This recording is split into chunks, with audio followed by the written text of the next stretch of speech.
তুমি যদি মদ খাও গাঁজা খাও, ওকে একজন মানুষকে মেরে ফেলছো, তোমার বিচার হবে, আদালত হবে, তোমার আব্বাই টাকা দিয়ে উকিল রাখবে। যদি তুমি বেকসুর খালাস পাও, তোমার আব্বার যদি 2-4-5 ঘন্টা জমি থাকে, এটার মালিক কে হবে বলতে পারো? তোমার আব্বা মারা গেল জমি রেখে, মালিক কে? তুমি। যত খারাপই হোক, বাপের সম্পদের মালিক কে? যত খারাপই হোক, বাপের পরিত্যক্ত জিনিসের মালিক কে? সন্তান। তো তুমি একটা জিনিস চিন্তা করে দেখো তো, যদি তুমি মুসলমান না হয়ে মরতে পারো, যদি মরো, তুমি কি জান্নাত পাবা? আর যদি তুমি মুসলমান হয়ে মরো, জান্নাত আছে। মুসলমান হয়ে মরলে জান্নাত কি?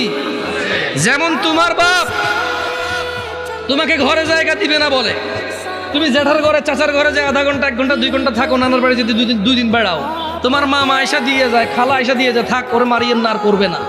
জায়গা শেষ পর্যন্ত কোথায় হয়? ঘরে হয়। ওকে তোমার মা বলছে তুই আজকে ঘরে, তোর খবর আছে। তোমার বয়স তখন মাত্র 11 বছর বা 12 বছর। তুমি এখন এত শিয়ানা হও নাই, এত শক্তিশালী হও নাই যে মাকে ধমক দাও। মাত্র তোমার বয়স 11-12 বছর। কোনো একটা অন্যায় করেছো, তোমার মা বলছে তুই আজকে ঘরে আয়। তুমি কি করছো?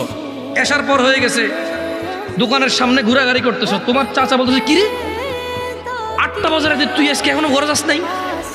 চাচা বুঝতে পারছে আজকে খবর আছে, কিছু একটা করছো। 8টা-9টার পরে যায় দেখে যে তোমার মাই তোমারে খুঁজতেছে। এরকম হয় না?